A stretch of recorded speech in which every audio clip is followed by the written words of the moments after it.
ऐ परवरदिगार लश्करों के खुदावन, तू जो इस्राएल का कदूस और हमारी जान का लंगर है, तेरा शुक्र करते हैं कि तू हमारा खुदा है। तेरा शुक्र करते हैं कि तूने हमें ये पहचान और ये इरफान बख्शा है।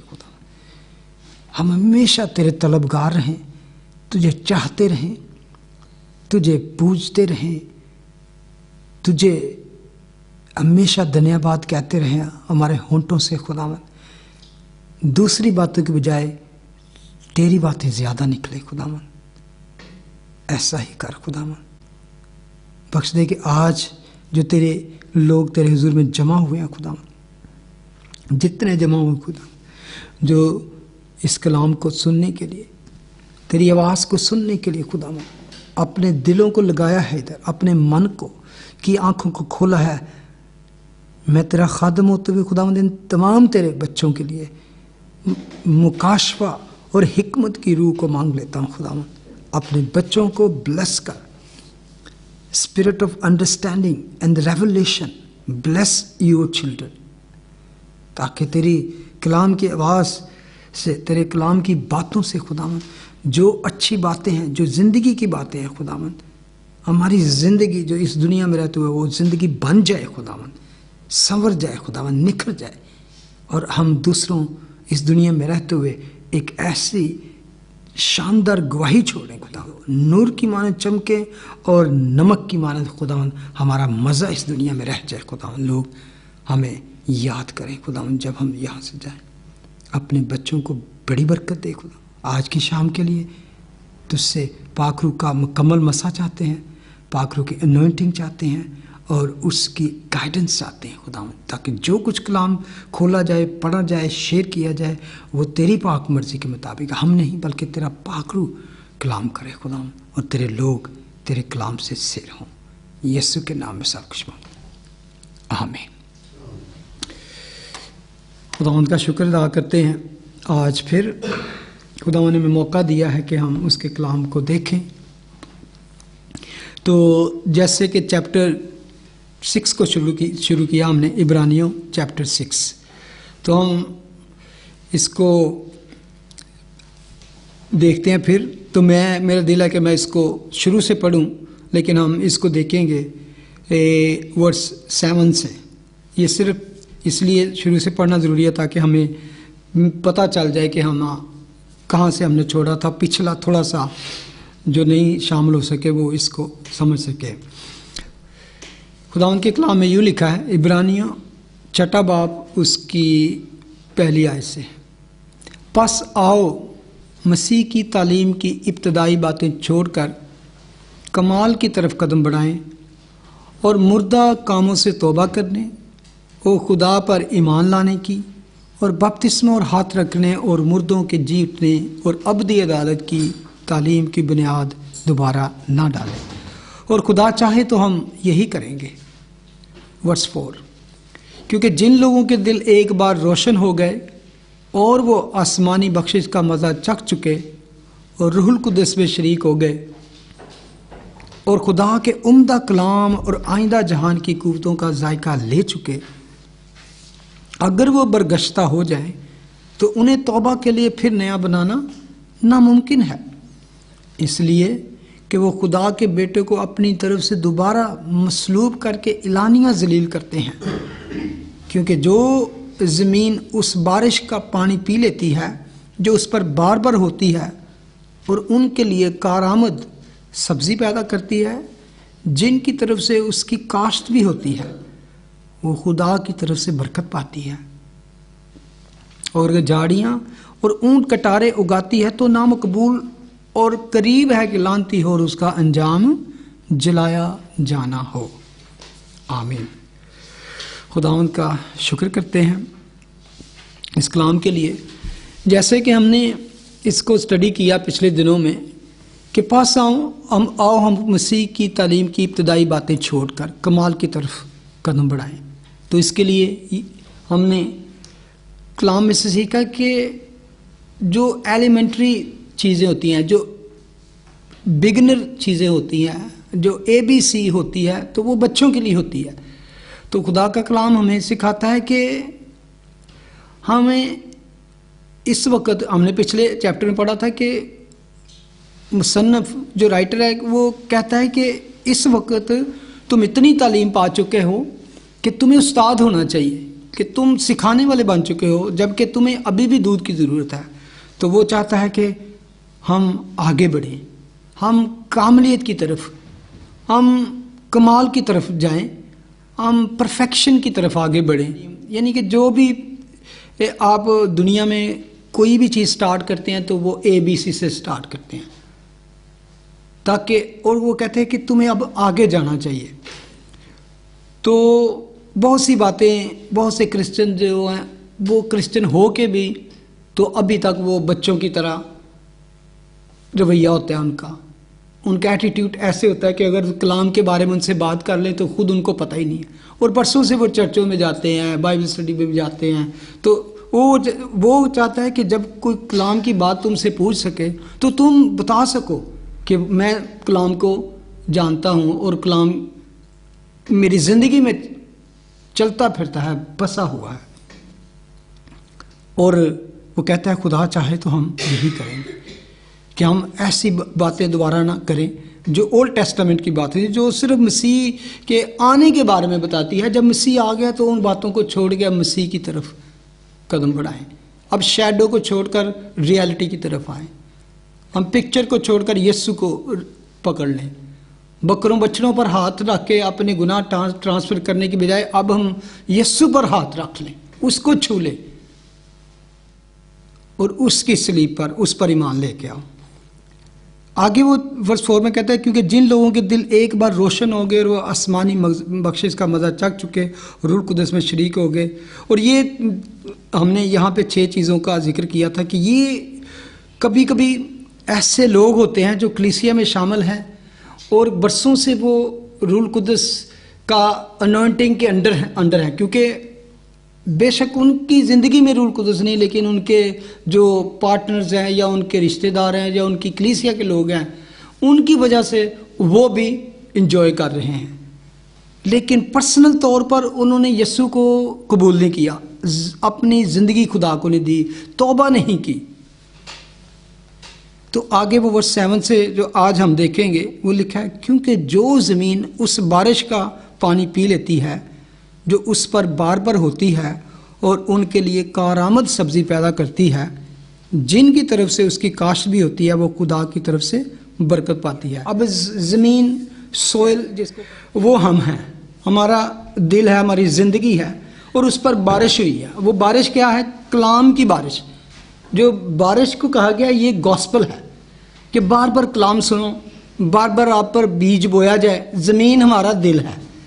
वो ज़मीन क्या है? वो ज़मीन हमारा दिल है। लिखा है क्योंकि जो ज़मीन उस बारिश का पानी पी लेती है जो उस पर बार बार होती है। ये क्या बात है कि जब हम कलाम को बार बार सुने तो कहते हैं कि वो बार बार जब पानी पीती है तो उसका असर क्या होता है? उनके लिए कारामद सब्ज़ी पैदा करती है। कि जब वो कल्टीवेट करते हैं, जिस तरह एक किसान का और उस ज़मीन का और बीज का यहाँ पे जिक्र है कि किसान एक ज़मीन को हल चलाता है उस पर, फिर उस पर बीज बोता है और बारिश होती है तो फिर क्या होता है कि वो पैदावार देती है, वो फ्रूटफुल होती है। एक पिक्चर पेश करता है कि उनकी पिक्चर क्या है, जो तो सचमुच मसीही हैं, जिन्होंने सच्ची तौबा की है, तो उनके लिए वो क्या होती है? जो कलाम जो उन पर बरसता है, बार बार सुनते हैं, उनके दिल में आता है, तो वो क्या होता है कि वो फ्रूटफुल होता है। फिर वो लाइफ जो होती है फ्रूटफुल होती है। ज़मीन, इसलिए ज़मीन का उन्होंने एग्जाम्पल दिया कि हमारा दिल भी एक ज़मीन की तरह है और उस पर जब खुदा के कलाम का बीज बोया जाता है तो वो अगर अंदर गहरा जाता है तो फिर क्या निकलता है? वो फिर कारामद सब्जी में, लेकिन फ्रूटफुल वेजिटेशन, हर्ब्स, वो ज़िंदगी के लिए हमारी ज़रूरत है, हमारी नरिशमेंट के लिए। ठीक है। और जो ज़मीन फ्रूटफुल होती है, ये एक तरह से खुदा की तरफ से उसकी बरकत मिलती है। यानी कि एक ज़मीन जिस पर कलाम की बारिश हुई, बीज गहरा गया और वो फ्रूट लेके आई, यानी कि उन पर खुदा की बरकत हुई। ठीक है। एक ज़मीन ये पेश की गई है कि जो फ्रूटफुल होती है जे उन लोगों की ज़िंदगी के बारे में जो सच्ची तौबा करते हैं और मसीह की फर्मा बरदारी करते हैं और कलाम पर चलने की कोशिश करते हैं, और उनके लिए ये है कि उनको, और दूसरी आगे अगर वर्स 8 पढ़े, But land that produces thorns and thistles is worthless and is in danger of being crushed. दूसरी वो ज़मीन है जो पानी भी उस पर पड़ता है, कलाम भी उन पे बरसता है, लेकिन क्या है वो कारामद सब्जी और कारामद वेजिटेशन नहीं पैदा करती, बल्कि क्या करती है, क्या लिखा है, कांटे और किस तरह के झाड़ियाँ और ऊंट कटारे उगाती है। तो उसके लिए कहते हैं कि वो ना मकबूल और करीब है कि लानती हो, और उसका अंजाम क्या, जलाया जाना हो। आपको याद हो कि खुदा यीशु मसीह में भी इस तरह की कोई बात की, हाँ जी, ठीक है ना, ये उसी तरीके की बात है। अगर वो देख ही लें, वो है यूहन्ना चैप्टर 15, ठीक है, जॉन चैप्टर 15, उसमें ये बात बड़े अच्छे तरीके से खुदा ने समझाई है। यूहन्ना की इंजील उसका 15वां बाब लिखा है, अंगूर का हकीकी दरख्त मैं हूँ और मेरा बाप बागबान है। जो डाली मुझ में है और फल नहीं लाती उसे वो काट डालता है, और जो फल लाती है उसे छांटता है ताकि ज़्यादा फल लाए। अब ये वही 2 मिसालें इसमें बड़ी डिटेल के साथ क्लियरली बताई गई हैं। लिखा है, तुम मुझ में कायम रहो और मैं तुम में, तुम मुझ में कायम रहो और मैं तुम में। हम डाली हैं, वो पेड़ है, वो तना है, यीशु जो है वो तना है और हम डाली हैं, तो हमें कायम रहने की ज़रूरत है। वो कहते तुम मुझ में कायम रहो तो मैं तुम में। अगर तुम मुझ में जुड़े रहोगे तो मेरी ज़िंदगी तुम में जाती रहेगी, तुम में कायम रहोगे, तुम्हारी मेरी ज़िंदगी। आगे वो कहते खुद लिखा है, जिस तरह डाली अगर अंगूर के दरख्त में कायम ना रहे तो क्या होता है, तो अपने आप से फल नहीं ला सकती। कायम ना रहे या टुट जाए तो की होंदा है, सुकेगी, फल नहीं लिया सकती, बल्कि की होंदा है, सुक जाती। मैं अंगूर का दरख्त हूँ, तुम डालियाँ हो। जो मुझ में कायम रहता है और मैं उसमें, वही बहुत फल लाता है, क्योंकि मुझसे जुदा होकर तुम कुछ नहीं कर सकते। ये इतनी बड़ी बात है कि अगर हम मसीही अपनी ज़िंदगी में ये रख लेना कि तुम मुझसे जुदा होकर कुछ नहीं कर सकते, पढ़े ज़रूर उसके साथ जुड़े रहना हमें ज़रूर है। अगर कोई मुझ में कायम ना रहे तो वो डाली की तरफ फेंक दिया जाता है और सूख जाता है, और लोग उन्हें जमा करके क्या करते हैं, घर में से जाते हैं, आग में झोंक देते हैं और वो जल जाती हैं।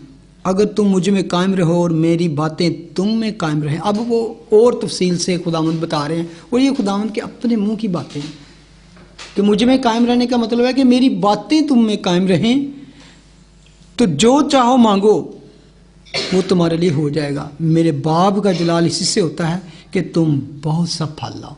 खुदा की क्या मर्जी है, हमारी ज़िंदगियाँ सूखी ना रहें, हमारी ज़िंदगियाँ फीकी ना रहें, बल्कि खुदा कह रहा बहुत सा फल लाओ।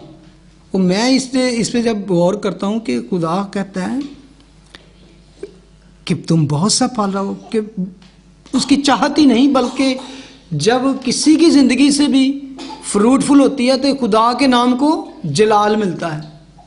मेरा जलाल इसी से होता है कि तुम बहुत सा फल लाओ। माई ग्लोरी, मेरा जलाल किससे होता है कि तुम बहुत सा, ये चाहत भी है खुदा की, और खुदा का जलाल भी इससे जाहिर होता है। मेरे बाप का जलाल इसी से होता है कि तुम बहुत सा फल लाओ, जब ही तुम मेरे शागिर्द ठहरोगे। हम जितना मर्जी कहते रहे, हम यीशु को मानते हैं, हम यीशु को कबूल करते हैं, हम मसीही हैं, लेकिन अगर हमारी ज़िंदगी से ये हमें अपनी अपनी ज़िंदगी में सोचने की ज़रूरत है। क्या मेरी ज़िंदगी फ्रूटफुल है? मेरी ज़िंदगी तो फ्रूटफुल है तो इट्स मीन खुदा के नाम को जलाल मिल रहा है। और फ्रूटफुल पे हम सोचेंगे कि वो क्या है। तुम मेरी मोहब्बत में, कहते हैं जैसे बाप ने मुझसे मोहब्बत रखी वैसे ही मैंने तुमसे मोहब्बत रखी, तुम मेरी मोहब्बत में कायम रहो। अगर तुम मेरे हुक्मों पर अमल करोगे तो तुम मेरी मोहब्बत में कायम रहोगे। जैसे मैंने अपने बाप के हुक्मों पर अमल किया और उसकी मोहब्बत में कायम हूँ। आगे आगे जाके पढ़ो मैं तो आपके लिए कि तुम मेरे साथ क्या करोगे, रूल करोगे, अदालत करोगे। इतने इतने बड़े रिवॉर्ड हैं। तो अब यहाँ से इसको क्लियर हो गया मेरा ख्याल है, और इससे ज़्यादा बात कोई नहीं कि हमारी ज़िंदगी से फ्रूटफुल है तो हम सिर्फ चर्च गोर हैं और कुछ नहीं है हमारी ज़िंदगी फ्रूटफुल। अब दो उसने पिक्चर्स पेश की हैं, अब दो वो एग्जाम्पल देगा। अब आगे वो एग्जाम्पल देता है, वर्स 9 पढ़े। लेकिन ए अजीज़ो, अगर हम ये बातें कहते हैं तो भी तुम्हारी निस्बत इनसे बेहतर और निजात वाली बातों का यकीन करते हैं। अब यहाँ पे वो फिर ईमानदारों को और उन लोगों को जिन्होंने अभी तक मसीह यीशु को अपनी ज़िंदगी में वो मकाम नहीं दिया, तौबा नहीं की, तो उनको डिफ़र करता है। अगर गौर करें तो लिखा है ए अजीज़ो, इट्स मीन अजीज़ों का मतलब जब आता है इट्स मीन ईमानदारों की बात की जा रही है। बिलवड मीन दोस्त और ऑलरेडी बिलीवर हैं। दूसरों के बारे में वो बात करता है, उनके बारे में। आगे वर्स 10 भी पढ़ लें, ठीक है। इसलिए कि खुदा बेइंसाफ नहीं। सबसे पहले तो वो कहता है कि गॉड इज़ नॉट अनजस्ट, जो तुम्हारे काम और उस मोहब्बत को भूल जाए जो तुमने उसके नाम के वास्ते की, इस तरह जाहिर की कि मुकद्दसों की खिदमत की और कर रहे हो। अब दो चीज़ें यहाँ पर उसने कहा है। सबसे पहले, लेकिन तुम्हारी बाबत हम बेहतर निजात वाली बात करते हैं। आप गौर करें कि इसमें हमेशा बार बार आएगा बेहतर, better than that, better than this, better. अब वो बेटर सल्वेशन की बात कर रहा है, आगे आएगा बेटर होप इसके बारे में। अब ईमानदारों को वो मुखातब करते हुए कहता है कि ए अजीज़ो, बिलवड वन, हम तुम्हारी निस्बत इनसे बेहतर निजात वाली बातों का यकीन करते हैं कि तुम्हारी निस्बत, तुम्हारे लिए जो खुदा की ब्लेसिंग या तुम फ्यूचर है वो है बारे में जिसके बारे में वर्स 4, 6 और 8 में लिखा है कि उनके बारे में निजात की कोई बात नहीं उनके साथ लिखी गई। और वर्स 10 में जो बातें हैं वो मुकद्दसों की ज़िंदगियों से जाहिर होती हैं। वो क्या है, काम और मोहब्बत। 2 थिंग्स। खुदा अनजस्ट नहीं है कि तुम्हारी वर्क एंड लव, 2 चीज़ें। किन के लिए जिक्र आया कि उस चीज़ को भूल जाए तुमने किन के लिए की और कर रहे हो। You are doing and you already have done. आगे पढ़ेंगे। उनके ईमान ने अपने नेक कामों के ज़रिए से उनको ज़ाहिर किया है। ये फ्रूटफुल ज़िंदगियों का काम है कि उनके काम नज़र आ रहे हैं। People can see and God can see. और उनके पीछे, काम के पीछे क्या है, मोहब्बत है। काम के पीछे मोहब्बत होना ज़रूरी है। काम सिर्फ काम नहीं होना चाहिए। Love of Christ it's not doing और just to sake of showing, but because of the love of Christ compel us to do this. नेक काम करने की ख्वाहिश जो पैदा होती है वो ईमान से और मसीही मोहब्बत से और पाक रूह से पैदा होती है। और ये एक कह सकते हैं कि एक सील है रियल क्रिश्चियन लाइफ की, सरगर्म मोहब्बत। इसलिए कि खुदा बेइंसाफ नहीं जो तुम्हारे काम और उस मोहब्बत को भूल जाए जो तुमने पहले तो क्यों की, जो तुमने उसके नाम के वास्ते। कभी कभी हम ये सोचते हैं शायद कि हम अच्छा काम कर रहे हैं किसी भाई के लिए या किसी बहन के लिए। यस, लेकिन क्यों कर रहे हैं? बिकॉज ऑफ हिज नेम सेक। ये लिखा ना वर्स 10 में, इसलिए कि खुदा बेइंसाफ ने जो तुम्हारे काम उस मोहब्बत को भूल जाए जो तुमने उसके नाम के वास्ते इस तरह जाहिर की कि मुकद्दसों की खिदमत की और कर रहे। मुकद्दसीन जो कहा गया वो आपकी होगा इंग्लिश में क्या है, सेंट्स। अब सेंट्स किनको कहा गया? Living saint, those some are passed away. All जो यीशु पर ईमान ले आते हैं वो मुकद्दस हो जाते हैं, वो मुकद्दसीन में आ जाते हैं, वो सेंट्स की लाइन में है। सेंट सिर्फ वो नहीं है जो कैथेड्रल में वो कलर शीशों पे ही बने होते हैं तस्वीरें। सेंट्स अगर ख़ात्मा अपने पिछले दिनों में भी जब लेटर्स की स्टडी की उसमें भी सेंट्स, कोई कह सकता है यार सेंट्स, मैं तो कई भैन भरावां जानना वो सेंट्स वर्गी जिंदगी नहीं लगते तो नहीं सेंट्स हैं, क्या कहेंगे आप अपने इर्द गिर्द? अब हम कहें हम सेंट्स हैं और this is really about us और जितने भी ईमानदार हैं। लेकिन वही बात आ जाती है कि अगर रियलिटी हम देखते हैं तो हम कहते हैं यार सेंट इंज दे होंदे ने, तो कोई सानू साडे च में भी देख के कोई यार है सेंट है तो ये फलानियां गल्लां क्यों नहीं। लेकिन पता क्यों कहा गया?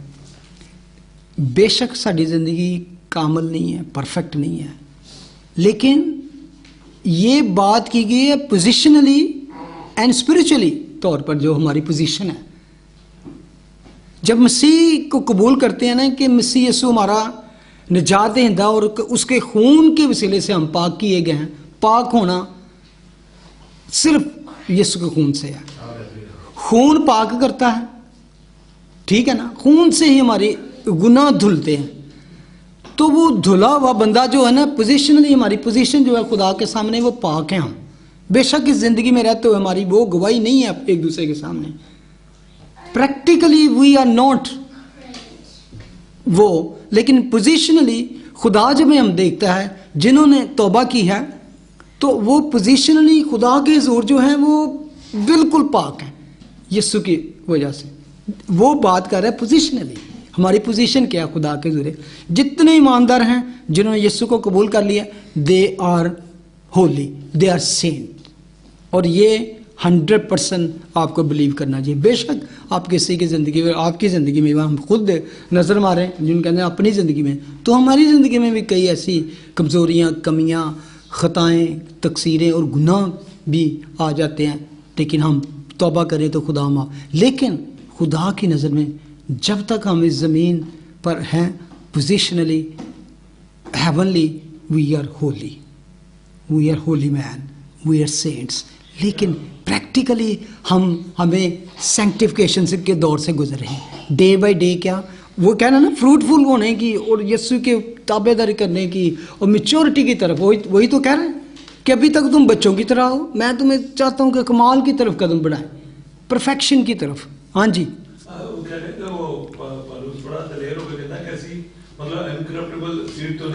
बिल्कुल, हाँ, ये बहुत खूबसूरत बात की है कि हम कौन से सीड से, वो जो ऐसा बीज जिसे हम, क्योंकि हमारे माँ बाप से जो हमें बीज मिला वो करप्टेबल है, लेकिन खुदा का बेटा जो है उसका खून जो जिस सीड से हम, सीड की बात ही हमें की जा रही है कि जिस ज़मीन को उस सीड से सींचा गया है होली ब्लड से, तो वो लाइफ जो है आपको यकीन होना चाहिए दिली तौर पे, yes I am saint in Christ, I am sinner saved by grace.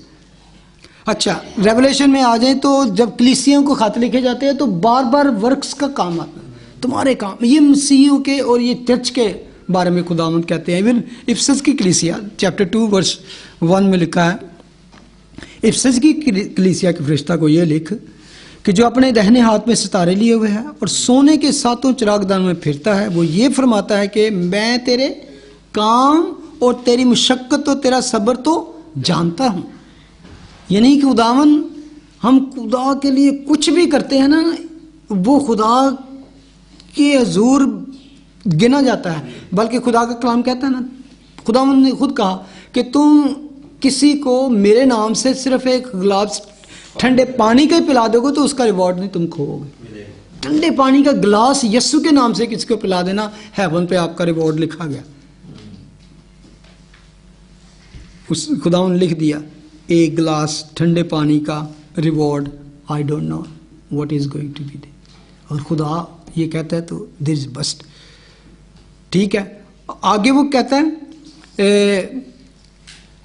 और तू सब्र करता है मेरे नाम की खातिर, मुसीबत उठाते उठाते नहीं थका। मगर मुझको तुझसे ये शिकायत है कि तूने अपनी पहली से मोहब्बत छोड़ दी। बस ख्याल करके तू कहाँ से गिरा है, और तू तौबा करके लिखा है पहले की तरफ क्या कर, पहले की तरह काम कर। खुदा चाहता है कि हम काम करें, क्योंकि हम उसकी हाथ की कारीगरियाँ, और उसने हमें नेक काम के वास्ते मुकर्रर किया है। जब हम उसी पर ईमान ही ले आते हैं तो नेक काम हमारी जो लिखे हुए हैं वो खुदावंद कहता है तुमने यहाँ पे करने हैं। तौबा करके पहले की तरह काम कर, और अगर तू तौबा ना करेगा तो मैं तेरे पास आकर तेरे चिरागदान को उसकी जगह से डाल दूँ। वर्स 7 में लिखा है जिसके कान हो वो सुने के रूह कलीसियाओं से क्या फरमाता है। जो गालिब आए मैं उससे उस जिंदगी के दरख्त में से जो खुदा के फिरदौस में है फल खाने दूंगा, रिवॉर्ड। वो फल क्या होगा? ओह प्रेज द लॉर्ड।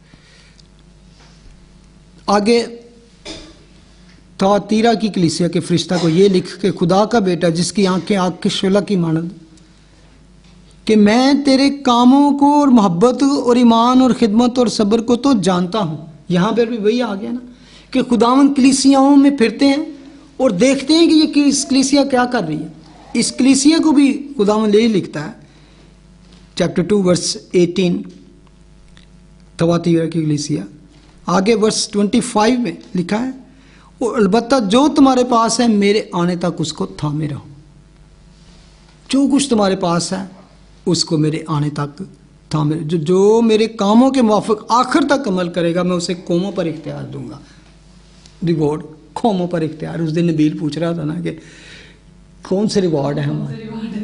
मैं कहूँ हमारे एक रिवॉर्ड पे इंसान माइंड जो है ना दिमाग हिल के रहे थे कि ये वाकई ऐसा, कौमों पर इख्तियार दूंगा और मैं उसे सुबह का सितारा दूंगा जिसके कान हो सुने रूह कलीसियाओं से क्या फरमाता है। चैप्टर 3 वर्स 1 जिसमें लिखा है सरदीस की कलीसिया के फरिश्ता को ये लिखा। इसके बारे में पता है क्या खुदावंद कहता है? मैं तेरे कामों को जानता हूं कि तू जिंदा कहलाता है और है मुर्दा। जिसके काम फ्रूटफुल नहीं उसके बारे में भी लिखा है कि तू जिंदा, मैं तेरे कामों को जानता हूं कि तू जिंदा कहलाता है और है मुर्दा। देखने में तू बड़ा चमकदार, सूट बूट, हैंडसम, मैं एक मिसाल दे, लेकिन अंदर से क्या तू डेड है। कई दफा हम देखते हैं ना कि शायद जो लेटेस्ट स्टाइल के कपड़े पहन लें, लेटेस्ट स्टाइल की उनके पास चीज़ें हों, गाड़ी हो, घड़ी हो, कुछ भी, या तो लगता है कि ये लिविंग स्टाइल जो है, लिविंग कहते हैं, जिंदा स्टाइल कह सकते हैं, ये रहना। लेकिन खुदा कहता है कि मैं तेरे कामों को जानता हूँ, तू जिंदा खिलाता है मुर्दा, जागता रहे उन चीज़ों को जो बाकी हैं, जो मिटने को होती, मजबूत कर। और ये बड़ी वार्निंग वाली वर्स है, लिखा है क्योंकि मैंने तेरे किसी काम को अपने खुदा के नज़दीक पूरा नहीं पाया। और मैं हमेशा इस चीज़ को लेके अपनी ज़िंदगी पे देखता हूँ, क्या मैं खुदा के काम को शुरू किया है तो मैं क्या पूरा जो जो मैंने सोचा है, जो मैं कुछ कर रहा हूँ पूरा। और मैं अक्सर देखता हूँ कि मैं इस चीज़ के अंडर आता हूँ कि हम अपनी ज़िंदगी में कुछ सोचते हैं ना कि खुदा के लिए मैंने ये करना है, या कमिटमेंट करते हैं कि ओके, लेकिन वो कहता है मैंने तेरे किसी काम को भी खुदा के नज़दीक पूरा नहीं पाया। तेरी किसी कमिटमेंट में मैं देखता नहीं कि तू यू आर परफेक्ट। इसलिए पिछले दिनों आज मैंने मैसेज दिया था कि अगर तू मन्नत माने, मन्नत मानने में जल्दी ना कर, ये कमिटमेंट करने में जल्दी ना कर, क्योंकि तू कमिटमेंट कर लेगा तो तू पूरी नहीं कर रहा, खुदा तेरे को हिसाब मांगेगा।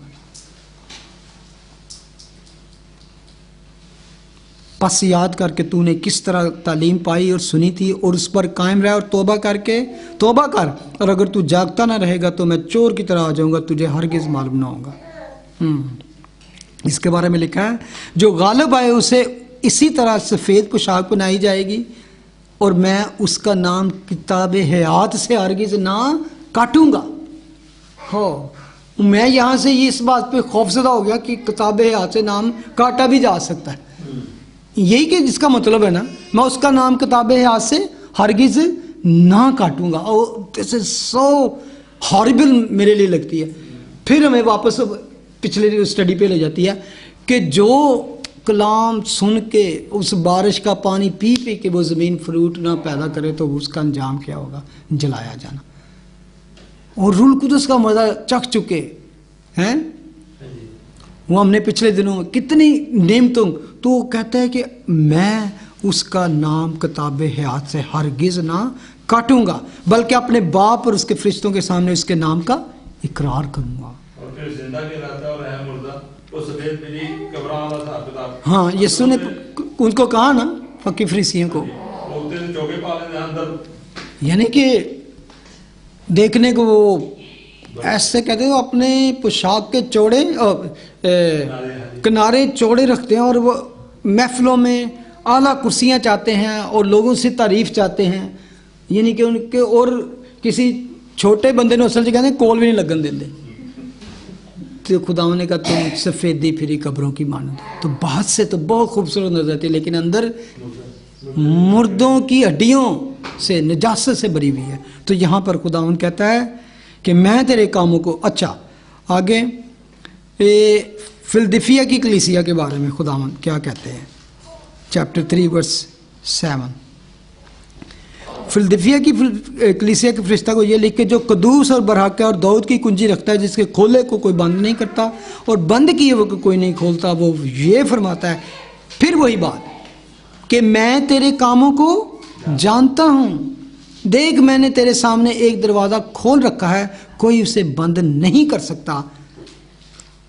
जो फिलदिफिया की कलीसिया के बारे में ये खूबसूरत बातें लिखी हुई हैं, जो किसी भी दूसरी कलीसिया के बारे में लिखी है, क्या ख्याल है? लिखा है कि मैं तेरे कामों को जानता हूं, तो यानी कि इसका मतलब है कि और मैंने तेरे सामने एक दरवाज़ा खोला। जो उसके कलाम पर अमल करते हैं, जो फ्रूटफुल होते हैं, तो उनके लिए हमेशा कोई ना कोई दरवाज़ा खुदावंद खुला रखता है। Is always door for them. उनके लिए दरवाजे जिधर जिधर मर्जी बंद होते जाएं, लेकिन खुदा कहता है मैंने तेरे लिए दरवाज़ा खोल रखा है। ही always have one door open for. सारी दुनिया दरवाजे बंद हो जाए, खुदा का एक ही दरवाज़ा आपके लिए बहुत है। तो क्या कहता है, तुझे क्या करना है? मैं तेरे, कहता है कि मैंने तेरे सामने एक दरवाज़ा खोल रखा है, कोई उसे बंद नहीं कर सकता। ये कितनी साथ में एक गारंटी दी दी है। खुदा कहता है अगर तेरे काम मेरे लायक हैं, मुझे पसंद है, तो तेरे सामने हमेशा दरवाजे खुले रहेंगे। कि तुझ में थोड़ा सा जोर है और तूने मेरे कलाम पर अमल किया और मेरे नाम का इनकार नहीं किया। मेरे कलाम पर अमल किया है और मेरे नाम से इनकार नहीं। Two thing. तो मैंने हमेशा तेरे लिए ऐसा दरवाज़ा खोला हुआ है कि कोई उसे बंद नहीं कर सकता। यानी कि तेरे छुपने की पनाह भी होगी मैं, तेरे निकलने की भी और तेरे आने जाने की। यानी कि वो दरवाज़ा वो है कि वो ब्लेसिंग का दरवाज़ा है। एवरीथिंग यू कैन, खुदा का दरवाज़ा आपके लिए खुला होना, इससे बड़ी बात कौन सी है?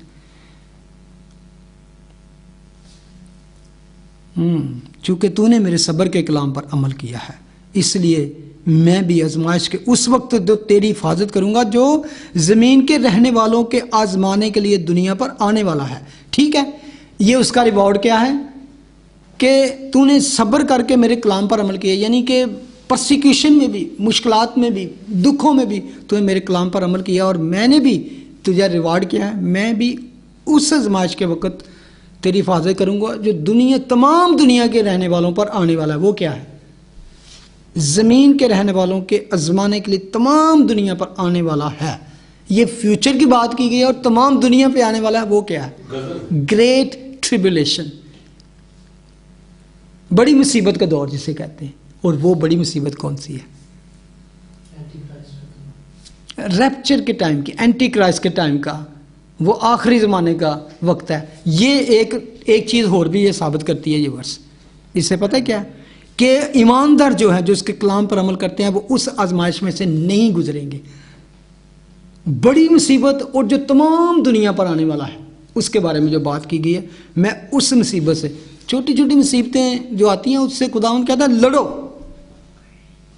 मैंने तुम्हें कुव्वत दे रखी है, मैं तेरे साथ हूँ, फेस करो, गालिब आओ। लेकिन इस मुसीबत से खुदा नहीं चाहता कि उसके ईमानदार गुजरे, उसके लोग गुजरे जो उसके कलाम पर अमल करते हैं। तो ये रैप्चर की बात की गई है कि मैं भी उस पर, किस तरह रैप्चर की बात आपको और ज़्यादा क्लियर हो जाएगी अगर थोड़ा उसके आगे पढ़ लें। मैं जल्द आने वाला हूँ, हाँ, साथ ही उसने कहा I am coming soon, it's mean second coming.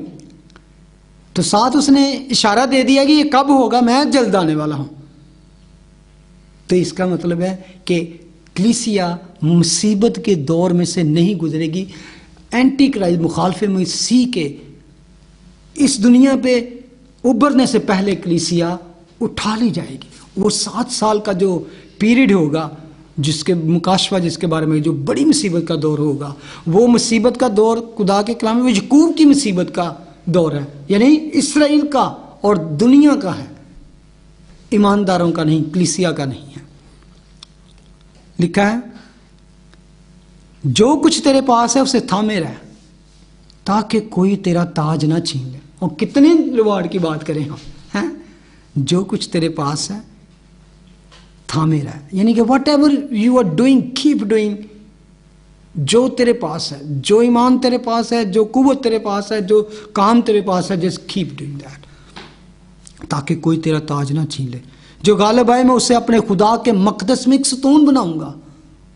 उफ, अगर इसकी डेफिनेशन पे जाएं यू विल बी अमेज कि खुदा क्या कर रहा है, कि आपको कौन सा रुतबा दे रहा है, कौन सा रिवॉर्ड दे रहा है। जो गालिब आए मैं उससे अपने खुदा के मकदस में एक सतून बनाऊंगा, वो फिर कभी बाहर ना निकलेगा, और मैं अपने खुदा के नाम और अपने खुदा के शहर यानी उस नए यरूशलेम का नाम जो मेरे खुदा के पास से आसमान से उतरने वाला है, और अपना नया नाम उस पर लिखूंगा। जिसके कान हों वो सुने कि रूह कलीसियाओं से क्या फरमाता है। आज नबील को सुनना चाहिए था कि रूह कलीसियाओं से क्या फरमा रहा है, कि रिवॉर्ड क्या है, रिवॉर्ड क्या है। ये इतनी बातें हैं, ये सिर्फ आपको बता रहे हैं क्योंकि खुदावंद ने चाहा तो ये स्टडी करेंगे किसी वक्त, तो इसको फिर आप ऑलरेडी जानते हैं। लुदीकिया की कलीसिया के फरिश्ता को ये लिख के जो आमीन और सच्चा और बरहक को खुदा की खलकत का मबदा है, वो ये फरमाता है। क्या है वो? अगर इन टाइटल पे चले जाएं, वो कौन है? सच्चा, बरहक व खुदा की खलकत का मबदा। ये फरमाता है कि मैं तेरे कामों को जानता हूँ। खुदावंद हमारे ऊपर नज़र है कि what we are doing everyday life, everyday life. It's not only church की लाइफ के बारे में बात, एवरीडे लाइफ के बारे में जानते। मैं तेरे कामों को जानता हूँ कि ना तू सर्द है ना गर्म है। और ये सबसे डेंजरस पोजीशन है बंदे की।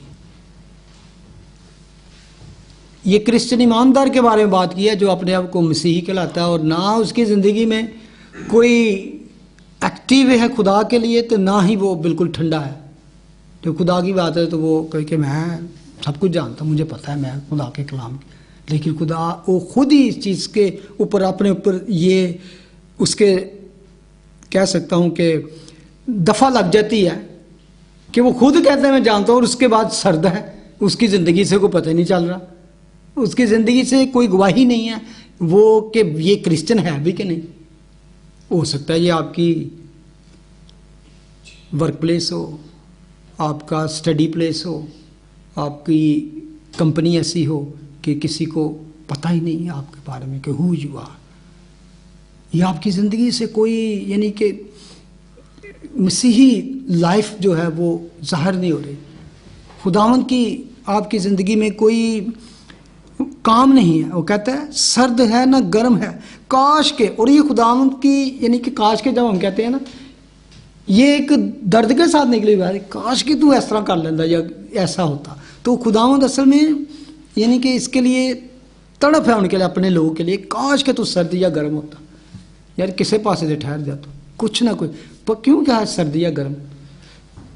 गर्म इसलिए कि you know everything and you are still cold, ये डेंजरस। लेकिन अगर तू सिर्फ सर्द होता, it's mean you don't know anything, I can make you warm, मैं तुझे कर सकता हूँ, लेकिन तू सब कुछ जानते हुए भी सर्द है, तो ये डेंजरस पोजीशन है। और इसके बारे में लगा पस चूंकि तू ना सर्द है ना गर्म है बल्कि नीम गर्म है, इसलिए मैं तुझे अपने मुंह से निकाल फेंक रही हूँ। It's very dangerous position. ये वार्निंग है क्रिश्चियन के लिए, ईमानदारों के लिए कि डू एक्टिव।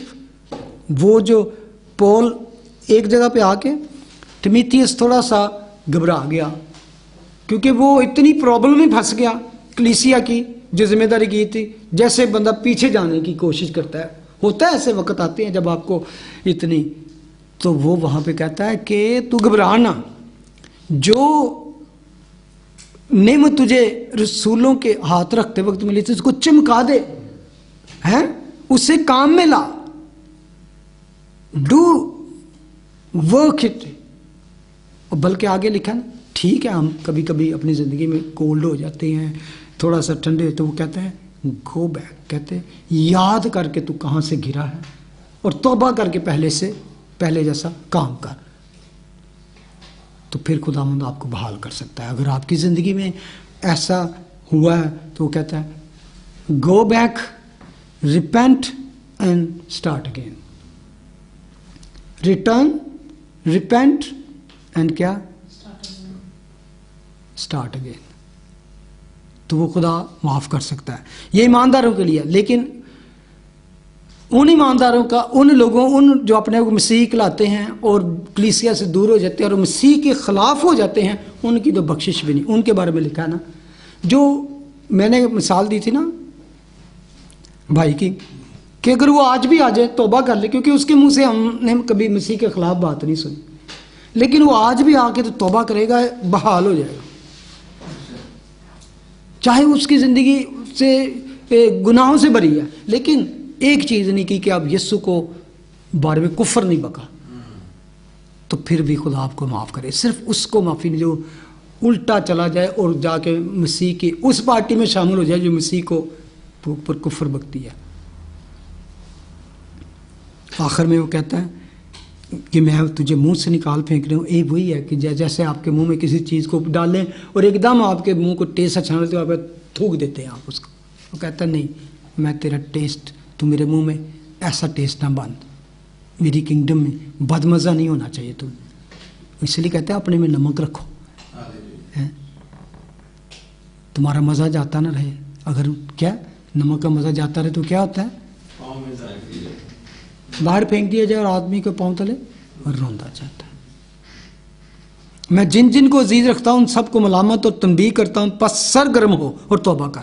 अभी फिर खुदावंद कह रहा है, देख मैं दरवाजे पे खड़ा होकर खटखटाता हूं, अगर कोई मेरी आवाज़ सुनकर दरवाज़ा खोलेगा तो मैं उसके पास अंदर जाकर उसके साथ खाना खाऊंगा और मेरे साथ। जो गालिब आए मैं उसे अपने साथ अपने तख्त पर बिठाऊंगा। ओ रिवॉर्ड, हाँ, जिस तरह मैं गालिब आकर अपने बाप के साथ उसके तख्त पर बैठ गया। जिसके कान हो वो सुने कि रूह कलीसियाओं से क्या फरमाता है। आगे चलें, हम मुकाशफा की स्टडी शुरू हो गए हैं, लेकिन ये काम के बारे में कि जहाँ पे लिखा है कि इब्रानियों आजे वापस 6:10 में लिखा है, इसलिए कि खुदा बेइंसाफ नहीं जो तुम्हारे काम और उस मोहब्बत को भूल जाए जो तुमने उसके नाम के वास्ते इस तरह जाहिर की कि मुकद्दसों की खिदमत कर रहे हो, कि सेंट्स के एक दूसरे की। खुदावंद कहता है तो अगर तुम एक दूसरे मोहब्बत रखोगे तो सब जानेंगे कि तुम मेरे शागिर्द हो। किस तरह पहचानेंगे, हम एक दूसरे से मोहब्बत, यही हमारी गवाही होगी। God bless you. जो तुमने उसके नाम के वास्ते इस तरह जाहिर की कि मुकद्दसों की खिदमत कर रहे और खिदमत की और कर रहे, ये कंटिन्यूशन का दे रहे। ये नहीं कि एक दफ़ा तुमने की थी बड़े अच्छे काम हैं, बड़े अच्छे काम थे, उसका कोई भला कर दिया था किसी पास्टर का या किसकी कोई काम आ गए, कहते कीप डूइंग, अभी तक कर रहे हो। वर्स 11, और हम इस बात के आरज़ूमंद हैं कि तुम में से हर शख्स पूरी उम्मीद के वास्ते आखिर तक किसी तरह कोशिश जाहिर करता रहे। कहते हैं कि कर रहे हो, तुमने की कर रहे हो और keep doing till the end. जो तुमने शुरू किया काम, इसलिए खुदा उनके कहते कि जो काम शुरू किया तुमने अच्छा, तो तुमने पूरा क्यों नहीं किया। तो फिर खुदा पूछेगा मैंने तेरे किसी काम को अपने खुदा के ज़ोरे पूरा नहीं पाया। तो छोटा काम करें, बड़ा काम करें, कुछ भी करें, आपने बड़ा भी किया तो खुदा के लिए बड़ा नहीं, उसके सोर्स, उसकी ताकत, जो हर चीज़ का मबदा सोर्स है वो आपको देगा। If you have started don't stop, keep doing that. तो कहते हैं अनटिल, आखिर तक वो तुमने करते रहना है, यानी कि आखिर तक। जब खुदावंद आए तो वो कहे कि यस, मतलब कि मेरे वफादार servant, come into the kingdom of your God, ताकि तुम सुस्त ना हो जाओ बल्कि उनकी मानद बनो जो ईमान और तहम्मुल के बायस से वादों के वारिस होते हैं। वजह क्या है? Do not be lazy, do not be, यानी कि स्टूपिड एक तरह वो कह रहा है कि इस तरह ना, ताकि जो वादे किए गए हैं उनको हासिल कर सको, यानी कि इमिटेट। यानी कि आगे जाके हम देखेंगे चैप्टर 11 में कि वो जो ईमानदार हमसे पहले जा चुके हैं या जिनकी ज़िंदगियां खुदा के कलाम में लिखी हैं, इमिटेट देम, उनको फॉलो करे, उन पर गौर करो कि उनकी ज़िंदगियां कैसी थी। उन्होंने उन वादों को हासिल किया। किस तरह हासिल किया?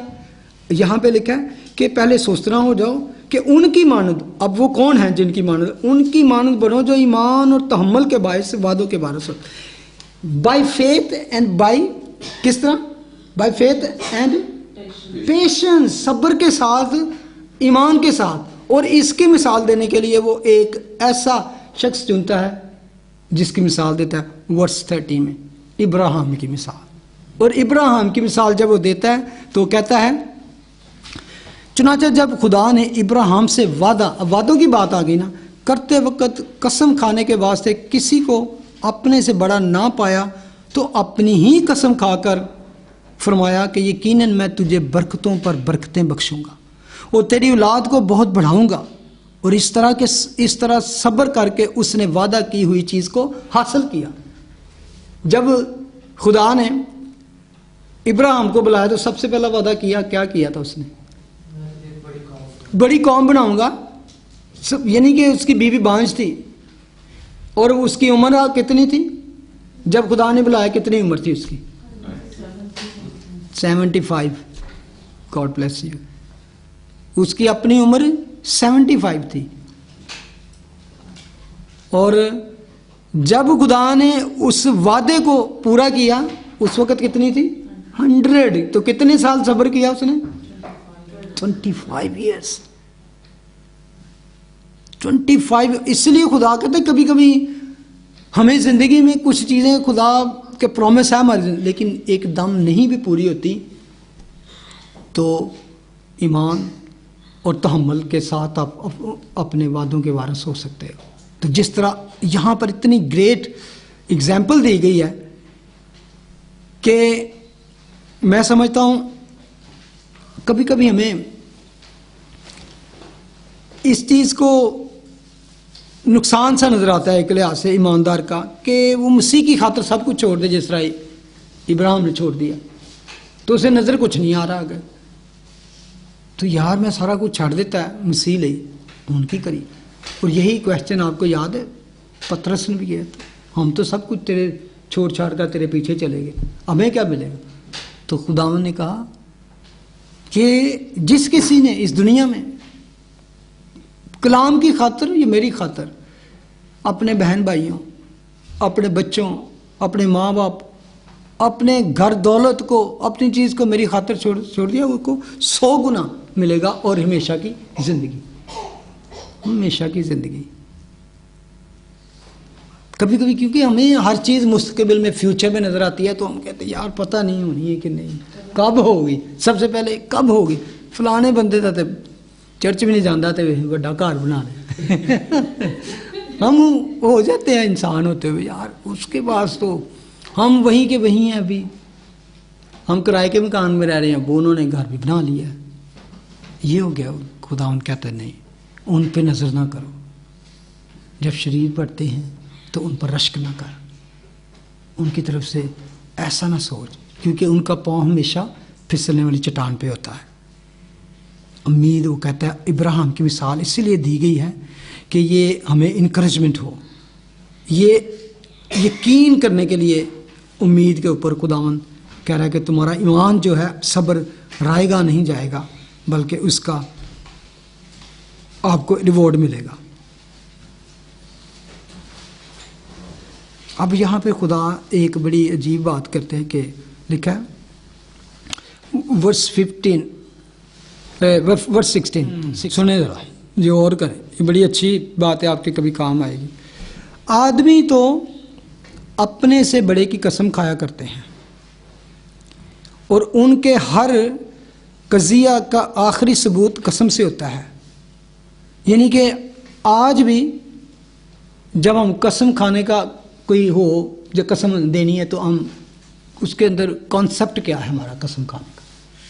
सबसे पहले तो किसी को यकीन दिलाना होता है। कसम का मतलब यह है कि मैं कसम, लेकिन किस तरह की कसम खाएं कि आगे सुनने वालों को यकीन आए। अपने से बड़े की, और ऐसी चीज़ की जिसके बारे में अगला कहे यार हाँ इस ऐसे झूठ से ना बोल सकता। हाँ ठीक है ना, ठीक है। और अदालत में इवन वो लोग टैरों में खड़े होकर, वो आपकी मुकद्दस किताब पे उनको पता है, हालांकि वो ईमान रखें या ना रखें, उनको पता है इस पे ये झूठ नहीं बोलेगा। यानी कि वहाँ पर भी ये, वहाँ पर कलाम मुकद्दस को सामने रखा जाता है।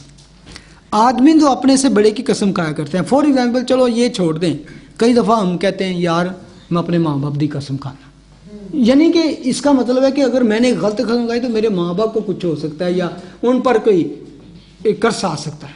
यानी कि मैं उनके ऊपर, झूठे तो हर चीज़ की खा लेते, लेकिन एक ऐसे की बात की जा रही कि वो सचमुच यकीन दिलाना चाहता है। अब इन बातों के लिए खुदा खुद दो चीज़ों की गारंटी देता है। वो कहता है, एक तो कहते हैं इसलिए जब खुदा ने चाहा कि वादा के वारसों पर और भी साफ तौर से जाहिर करे कि मेरा इरादा बदल नहीं सकता, तो कसम को दरमियान में लाया। कि वादों के वारिस कौन है? हम मुकद्दसीन। सबसे पहले तो ये उनको यकीन दिलाने के लिए, हालांकि खुदा को ज़रूरत नहीं थी, हम जानते हैं खुदा झूठ नहीं बोल सकता, सबसे पहले तो हमारा, लेकिन इसके बावजूद खुदा इंसानों को और यकीन दिलाने के लिए वो कहता है चल मैं कसम खा लेना, मैं कसम खाना वहाँ कि जो मैं वादा किया मैं पूरा करांगा। और इब्राहिम से वो कहता है कि जब मैंने इब्राहिम से वादा किया कि मैं क्या करूँगा कि तुझे बरकतों पर बरकतें बख्शूंगा और तेरी औलाद को बहुत बढ़ाऊंगा। और ये बार बार जेनेसिस में हम पढ़ते हैं कि खुदा ने कितनी दफ़ा उसको कहा कि तेरी औलाद सितारों की मानद होगी, तो ये होगा, तुझसे बादशाह पैदा होंगे, ये होगा वो। तो वो खुदा कहता है आदमी, यानी कि इसलिए जब खुदा ने चाहा कि वादा के वारसों पर और भी साफ तौर से जाहिर करे और क्लियर कर दे, डन कर दे, यानी कि पक्का कर दे, तो कहता है कसम को दरमियान में लाया कि मेरा इरादा बदल नहीं सकता। वर्स 18, ताकि दो बेतब्दील चीज़ों के बायस जिनके बारे में खुदा का झूठ बोलना नामुमकिन, झूठ बोलना मुमकिन नहीं, हमारी पुख्ता तौर से दिल जमी हो जाए। यानी कि ऐसी पक्के तौर से समझ जाइए, पुख्ता तौर से गारंटी हो जाए। वो कहता है पुख्ता तौर से दिल जमी हो जाए, जो पनाह लेने को इसके लिए इसलिए दौड़ते हैं कि उस उम्मीद को जो सामने रखी हुई है कब्जा में लाए। यानी कि वो उम्मीद जो सामने रखी हुई, इसके बारे में हम उम्मीद के बारे में, होप के बारे में चैप्टर 11 में बात करेंगे। वंडरफुल टॉपिक है होप के बारे में। लेकिन यहाँ पर वो कहता है वो ताकि दो बेतब्दील चीज़ों के बायस, वर्स 18, जिनके बारे में खुदा का झूठ बोलना मुमकिन नहीं, हमारी पुख्ता तौर से दिल जमी हो जाए, जो पनाह लेने को उसकी तरफ दौड़ते हैं, उस उम्मीद को जो सामने रखी है कब्जा में लाए। मैं इस चीज़ से मुझे बड़ा इनकरेज मिली कि अपने से बड़े की कसम इसलिए खाते हैं कि किसी ऐसी चीज़ की जो वाकई ही सच्ची हो। लेकिन खुदा ने जब कसम खाने को देखा तो अपने से बड़ा कोई ना पाया, तो फिर उसने क्या किया? अपनी ही कसम खाई। क्योंकि खुदा, बाइबल का खुदा जो है ना, उससे बड़ी कोई चीज़ नहीं है। वो मुझे पता है क्या इससे मिला? द गॉड ऑफ छोटा जी गॉड ऑफ द कुरान कसम खाता है। वो पता है किन चीज़ों की कसम खाता है? सितारों की और उसकी ब्रिलियंस की और ये वो। तो कहते हैं ना अपने में शिरक ना करो, यानी कि तो इतना कुरान में वाज़ा, यानी हदीसों में वो खुद इस चीज़ को साबित करता है कि मेरे से बड़े सितारे हैं। या उनकी ब्राइटनेस है। कभी आपको कि यहोवा खुदा जो है जब वो कसम खाता है तो अपनी इसलिए खाता है कि उससे बड़ा कोई है ही नहीं। उसने कहा ना, मैं आपको एक दो हवाले बताना चाहता हूँ, कभी आपको मौका मिले तो आपको कभी ऐसी बात हो तो आप शो कर सकते हो कि the God of the Bible and the God of Allah from the Quran is totally different.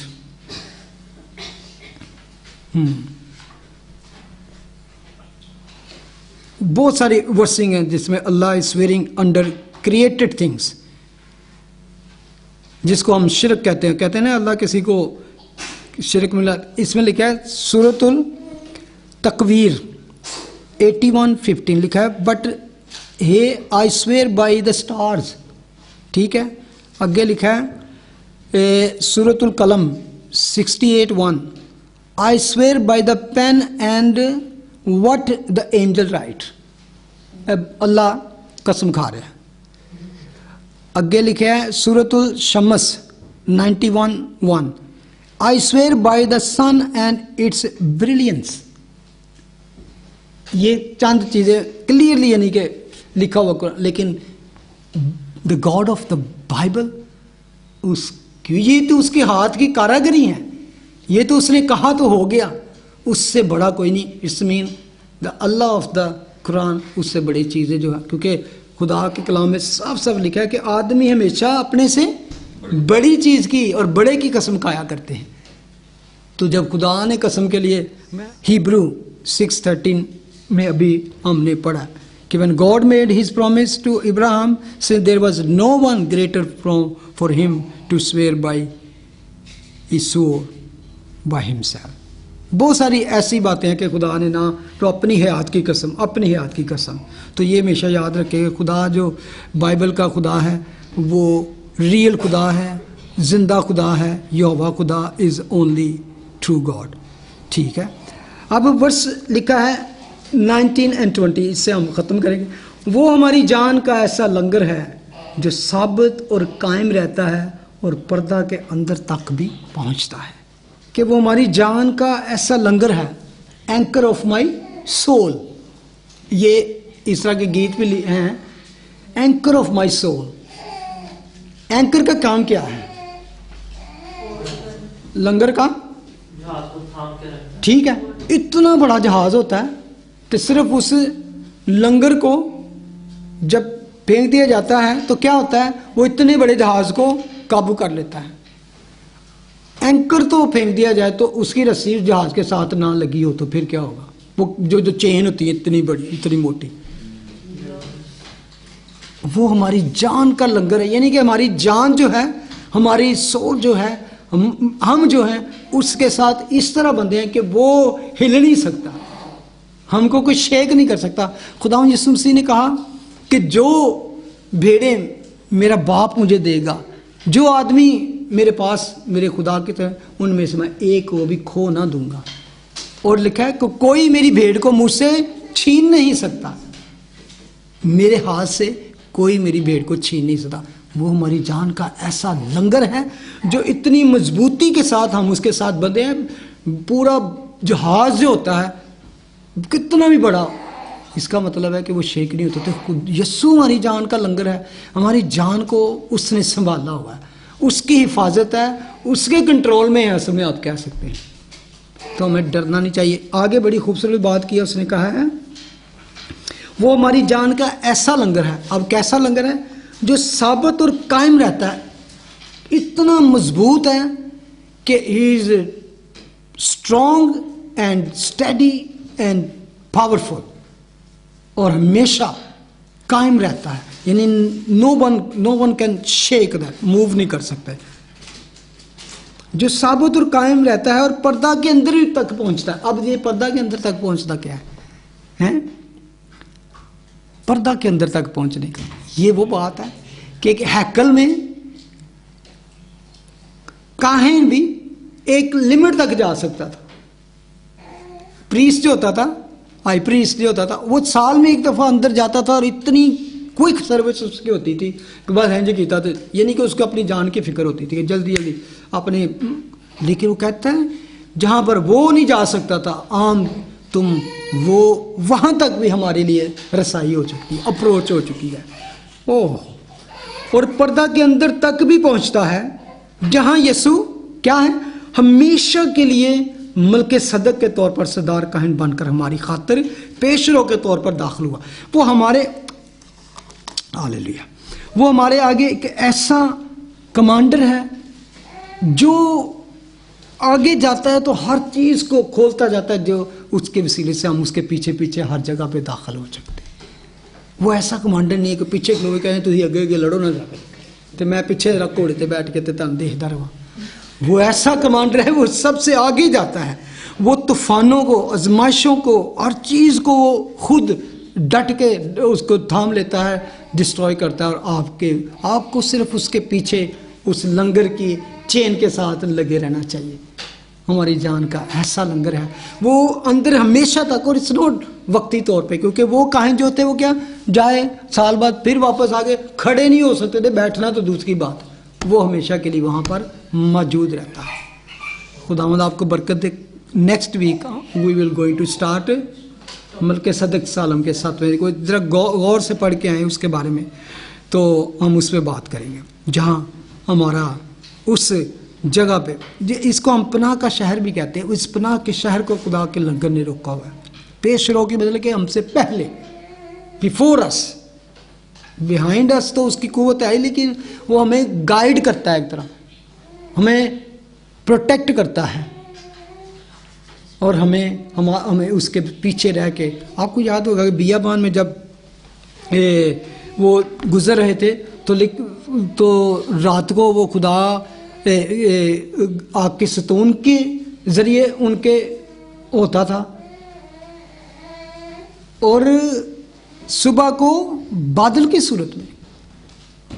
यानी कि आपको याद हो कि जब मिस्री उनको तबाह करने के लिए आ गए तो बीच में पता क्या आ गया था, आग का वो सतून, the pillar of fire protecting them, और उनको पता भी ना, वो आराम नाल उस बियाबान दे विच सुकून नाल, लाइट भी सी गर्मी भी सी, आराम नाल सो रहे सन, वो फौज अगे आ ही नहीं सकती सी।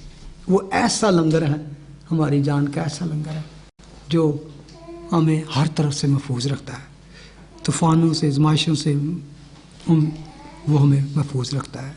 उसकी हजूरी हमेशा हमारे साथ है। खुदावंद तेरा शुक्र, तेरी हमद, तेरी तारीफ, हालेलुया, तेरा शुक्र खुदावंद, तेरा शुक्र इस बड़ी उम्मीद के लिए, इन बड़े वादों के लिए। और तू जो खुदावंद हमारी जान का लंगर है खुदावंद, तू हमें संभालता है खुदावंद, तूफानों से कैसे भी तूफान आ जाए खुदावंद, तू ऐसा लंगर है जो तेरे साथ बंधा हुआ है खुदावंद, जो तेरे साथ चिमटा हुआ है खुदावंद, जो तुझ में है खुदावंद और तू उसमें है खुदावंद। उसको कोई तूफान, कोई आजमाइश, कोई मुसीबत हिला नहीं सकती। बख्श दे खुदावंद, हम तुझे तेरे साथ लिपटे रहें, दिल इरादा से तेरे साथ लिपटे रहें, और सब्र से उन वादों के लिए इंतज़ार करे खुदावंद, जिस तरह तूने खुदावंद अपने बंदा इब्राहिम को जो वादा किया वो पूरा किया खुदावंद। आज हमारे पास वो सारे वादों की मुकम्मल तफसील है, रिकॉर्ड है खुदावंद, कि तूने अपने बंदा के साथ जो वादे किए वो एक एक वादे को पूरा किया खुदावंद। तेरा शुक्र खुदावंद कि तू अपने बेटे यीशु के वसीले से आज हमसे भी ऐसे ही वादे करता है।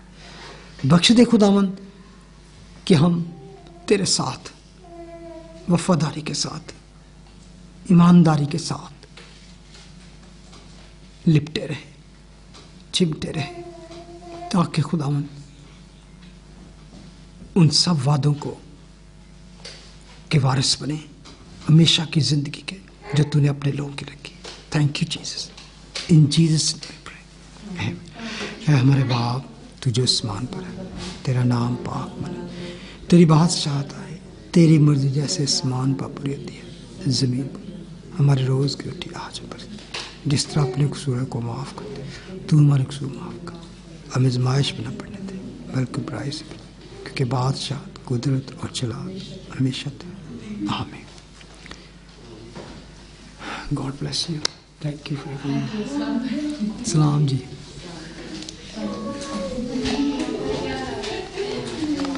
आमीन।